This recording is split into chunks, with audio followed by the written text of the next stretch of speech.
ফুল বরাবরই আমাদেরকে মুগ্ধ করে। দেখেন আমার হাতে তেমনই একটা মুগ্ধময় ফুল।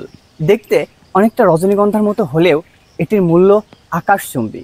এর থেকে যে ফল হয় সেটি বাজারে উচ্চ মূল্যের একটি মশলা। বলছি এলাচের কথা, যা আপনার রক্তচাপ নিয়ন্ত্রণে ভালো ভূমিকা রাখে। হজম শক্তি উন্নয়নেও এলাচ কিন্তু ব্যাপক ভূমিকা রাখে। এলাচ ছাড়া মাংস রান্না কিন্তু জমেই না। দেখেন সেই এলাচের ফুল। এখানে দুইটি জায়গায় এলাচ রোপণ করা হয়েছিল। এখন জুন মাস এবং এই জুন মাসেই এলাচের ফুল আসে। এই কিছুদিন পরেই এই ফুল থেকে পাওয়া যাবে উচ্চ মূল্যের এলাচ ফল এবং সেগুলো বাজারে উচ্চ মূল্যে বিক্রয় হবে। এলাচ চাষ করে আমাদের বাংলাদেশের অনেক অঞ্চলে অনেক কৃষক বর্তমানে সফল হয়েছে এবং আমাদের ঝিনাইদহেও কিছু কিছু কৃষক পরীক্ষামূলকভাবে এলাচ চাষ করেছে এবং তার একটি নমুনা হচ্ছে এই দুটি এলাচ গাছের স্তূপ, যেখানে চাষ করে দেখছে আসলে ঝিনাইদহের মাটিতে এলাচ কেমন ফলন দেয়। সত্যি এই ফুল দেখে খুবই মুগ্ধ হয়েছে এবং